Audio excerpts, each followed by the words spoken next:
안녕하세요, 담백한 리뷰입니다. 오늘은 애플워치 유저분들이 가장 많이 고민하시는 애플케어 플러스에 대해서 알아보고 애플케어 플러스의 가성비를 분석하는 시간을 가져보도록 하겠습니다. 오늘 제가 말씀드리는 정보는 제가 애플워치 시리즈 1부터 시리즈 7까지 직접 써보고 리포도 받아본 경험을 바탕으로 드리는 정보라는 점 참고해 주시고요. 애플워치 애플케어 서비스의 장단점부터 간단하게 짚고 넘어가 볼게요.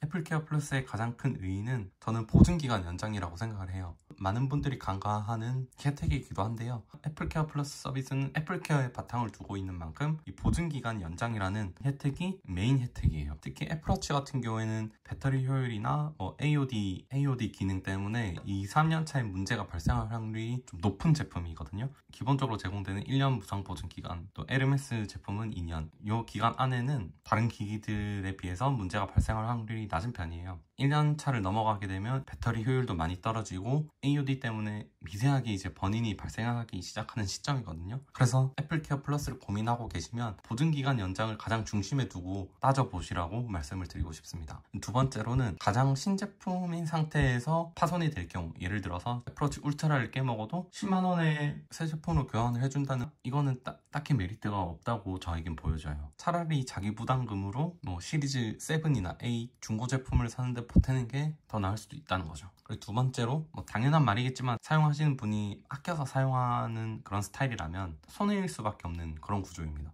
제품 가격에 비례해서 계산을 해보면 저렴한 편이 결코 아니거든요. 자, 그러면 현재 가입 가능한 애플케어 플러스의 가격을 따져보고 또 제가 추천을 드려보는 그런 시간을 가져볼게요. 가장 먼저 볼 거는 SE 2세대입니다. 결론부터 말씀드리자면 SE 2세대는 애플케어 플러스 가입을 추천드리지 않습니다. SE 2세대 같은 경우는 액캐플 가격이 89,000원, 그리고 만약에 유상 수리를 받아야 한다면 8만원의 자기 부담금이 들어가고요. 결국 1회 유상 리퍼 기준으로 총 169,000원이 들게 되는 셈이에요. 근데 제품 가격을 보면 아시겠지만 제품의 정가 대비 50% 정도나 줘야 유상 리퍼를 받으니까 47%면 효율이 매우 낮다라고 저는 생각을 합니다. 애플스토어 정가보다 더 저렴하게 살 수 있고, 그러면은 사실 보험을 가입하는 비용에 이제 자기 부담금이나 새로 사는 비용이나 큰 차이가 없는 거예요. 가성비 자체는 가장 저렴한 모델이라 많이 떨어진다라고 볼 수 있습니다. 44mm 셀룰러 제품 같은 경우는 그나마 제품 가격이 조금 더 비싸기 때문에 나은 편이긴 하지만 여전히 SE 2세대는 애플케어 플러스 가입을 추천드리지는 않아요. 그냥 고장나면 새 걸 사든지 그 돈으로 중고 제품을 사든지 하는 게 저는 더 나아 보입니다. 17만원으로요. 시리즈 8으로 올라가면은 조금 상황이 나아지긴 하는데요. 여전히 41mm GPS 제품은 정가 대비 부담 비율이 34%예요. 수리비 부담금이 8만원. 총합 209,000원이 들게 되고요. 45mm 셀룰러 제품 정도로 가야지 정가 대비 부담 비율이 26%로 어느 정도 가입을 고려해 볼 만한 시점이라고 저는 생각을 합니다. 129,000원으로 보증기간 연장도 받고, 또 만약에 고장이 났을 경우에는 8만원으로 수리를 받을 수 있는 그런 장점이 있는 거죠. 그리고 에르메스 모델 같은 경우는 기본적으로 보증기간이 2년이 제공이 돼요. 그래서 애플케어 플러스를 가입하면 거기에 플러스 1년이 추가된 3년의 무상 보증기간이 제공이 된다는 점 또 참고해 주시고요. 정가 대비 부담 비율은 20%입니다. 그런데 애플워치 에르메스 모델 같은 경우는 본체 가격은 그냥 스테인레스랑 크게 차이가 없어요. 거의 다 밴드 가격이라고 보시면. 근데 애플케어 플러스 같은 경우나 아니면 기본 보증 같은 경우는 사실 밴드 보증은 거의 안 된다고 보시는 게 맞습니다. 착용 흔적이 없는데 불량이다, 이 정도 수준만 보증을 해주는 걸로 알고 있어요. 애플케어 플러스도 동일하고요. 그래서 애플워치 에르메스 같은 경우는 그냥 다른 제품들과 일방적으로 비교를 하기는 조금 어렵고요. 무상 보증 기간이 많이 중요하다 하시면 애플케어 플러스를 가입을 하시는 걸 권장을 드립니다. 마지막으로는 애플워치 울트라 제품이에요.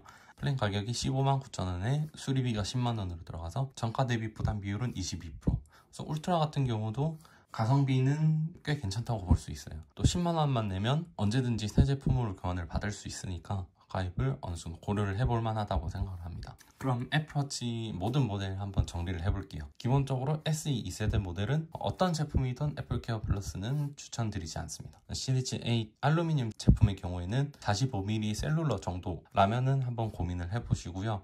기본적으로는 알루미늄 모델도 추천을 드리진 않습니다. 시리즈 A 스테인리스의 경우에는 41mm, 45mm 모두 고려해 보시라고 말씀을 드리고 싶고요. 물론 필수는 아니에요. 결국 보험 상품은 절대 애플이 손해보는 구조로 만들진 않았을 거예요. 잘 따져보시고 나는 무상 보증 기간도 괜찮을 것 같고 파손을 경험을 해봤거나 아니면은 조금이라도 파손됐을 때 수리비가 부담스럽다 하시는 분들에게 이제 고려를 추천을 드리는 거고요. 울트라 제품 같은 경우는 또 외부 활동이 많은 분들도 많이 이제 착용을 하니까 애플케어 플러스를 한번 고려해 보시라, 이렇게 정리를 할 수 있겠습니다. 저 같은 경우도 애플워치 시리즈 6 44mm 셀룰러 모델을 사용을 했었고요. 애플케어 플러스를 가입을 했었습니다. 그리고 저 같은 경우는 애플케어 플러스의 혜택을 받은 유저의 입장이에요. 저는 이 인포그래프라는 페이스를 제일 많이 사용을 했는데 사이드에 컴플리케이션이라고 하는 정보가 표시되는 위젯 같은 것도 항상 모든 페이스마다 다 동일하게 사용을 했어요. 그래서 그런지 애플케어 플러스 기간이 거의 끝나기 직전, 그러니까 2년 조금 안 됐을 때죠. 그때 버닝이 살짝 발생을 했었고 저는 애플케어 플러스로 무상 보증 기간이 연장된 상태였기 때문에 무상 보증으로 리퍼 받을 수 있게 되었고요. 리퍼 받을 수 있어서 저는 애플케어 플러스 요거 한 번만으로도 본전을 뽑았다고 저는 생각을 합니다. 그래서 저 같은 경우도 있을 수 있다는 점, 파손되는 경우만 생각을 할 수 있는데 무상 보증 기간으로 혜택을 받을 수도 있다는 점, 특히 애플워치 같은 경우는 배터리가 1년까지는 배터리 효율이 잘 안 줄어드는데 1년부터 2년 그 사이에 80% 미만으로 떨어지는 경우가 많을 거예요. 굳이 유상수리를 받지 않더라도 괜찮을 수 있다는 점, 그런 것도 고려를 해보라고 말씀을 드리고 싶고요. 리퍼를 받고 나서 업그레이드가 필요하다면 리퍼를 받고 중고로 팔고 그 돈으로 보태서 새 제품을 살 수도 있기 때문에 네, 오늘은 이렇게 해서 애플워치의 애플케어 플러스의 가성비를 한번 따져봤고요. 애플케어 플러스에 대해서 더 궁금한 점 있으시면 댓글로 달아주시고요. 또 애플워치 관련해서 보고 싶은 컨텐츠 있으시면 또 같이 댓글 달아주시면 감사하겠습니다. 자, 그럼 오늘 영상이 도움이 되셨다면 구독이나 좋아요 부탁드리고요. 그러면은 저는 다음 시간에 뵙도록 하겠습니다. 감사합니다.